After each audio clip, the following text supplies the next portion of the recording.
To understand the political and spiritual centrality of Jerusalem to the Jewish people, we have to rewind our story all the way to the beginning, to Abraham. Going all the way back to Genesis chapter 22, Abraham is told by God, and at that time he's living in the south in Beersheba, take your son Isaac and go to a place I'll show you. He saddles his donkey, he travels for 3 days, and on the third day he sees the place from afar. The place he sees is a small hill called Mount Moriah. But what it lacks in physical size, it makes up for in spiritual intensity. And it's on that spot, Mount Moriah, where the famous binding of Isaac story takes place in Genesis chapter 22. The question is asked, why that spot? In Jewish consciousness, this place is the nexus, the meeting place between the physical and the metaphysical, and therefore the logical place to build what is the holiest object in the world for the Jewish people, and the logical place for the Jewish people's capital. The Jewish people aren't just a religion, they're also a nation. They have a land, a language, and a history. But because they also have a spiritual component, Jerusalem will in the future, when the Jewish people go from being a family to a nation, become the logical place to build not just the physical and political capital, but also their spiritual capital. If we fast forward to the Exodus narrative, the Jewish people leave Egypt and go to Mount Sinai. At Mount Sinai, they're given the Torah. And a huge percentage of the commandments that they're commanded to fulfill have to do with building an object called the Mishkan, or in English, the Tabernacle, which was originally a prefabricated structure, a courtyard, in the center of which was constructed a tent with 2 rooms.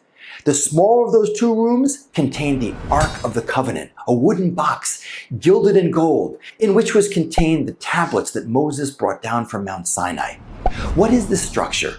It's not a prefabricated synagogue or a museum or an archaeological collection. It was a tool to be used by the Jewish people to build personal and collective connection to God. And a huge percentage of the commandments have to do with how to use that structure to build that relationship with God and bring godliness into the world.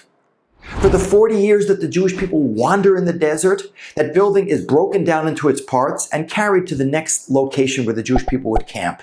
After 40 years, Moses dies. Joshua takes over leadership. The Jewish people will cross the Jordan River and spend 7 years conquering and then 7 years settling in the land. For the next almost 400 years, Jerusalem will remain a non-Jewish city in the heart of a Jewish country. But that tabernacle will be put in 4 different locations in the land of Israel.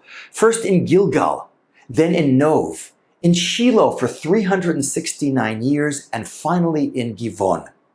It's only during the reign of King David, the second king of the Jewish people after King Saul, that King David says, now that we have a king from whom all future kings will come, including the Messiah, now we need a capital city.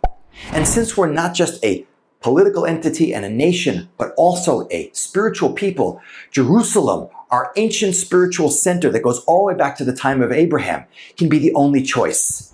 David's general, Yoab ben Surya, will sneak into the city. King David will conquer the city. He will purchase the upper part of the hill above the city as the site where the binding of Isaac story took place and as the ultimate resting place for the permanent structure that the tabernacle will become. He's not allowed to build the temple. God doesn't give him permission. But his son Solomon, who will rule for 40 years in a period of incredible peace and prosperity, will complete the construction of what's called the first temple. This will be the zenith of Jewish history, the Jewish people in their land, strong central leadership, peace and prosperity, and the house of God sitting in the spiritual center of the world in Jerusalem. That first temple will stand for 410 years, but be destroyed by the Babylonians when they besiege and destroy Jerusalem. The Jewish people will go into exile for 70 years and come back after 70 years, rebuilding a second temple, which will stand for 420 years. At the end of that period of time, the Romans will destroy that temple in the year 70 of the Common Era. The Jewish people will go into exile. But even without the Jewish people being in the land of Israel, even without a Jewish state or Jewish sovereignty over in Jerusalem, Jerusalem will remain intrinsically holy to the Jewish people and to the world, which is why wherever the Jewish people are in the world, they always pray towards Israel. In Israel, they pray towards Jerusalem. And in Jerusalem, they pray not to the Western Wall, but to that spot underneath what is the gold dome of today. That is the site of the binding of Isaac. And Jerusalem will remain throughout Jewish consciousness, the spiritual and political center of the Jewish world, the place from which God's presence will emanate to the entire world. I'm Ken Spiro, and you're watching JTV.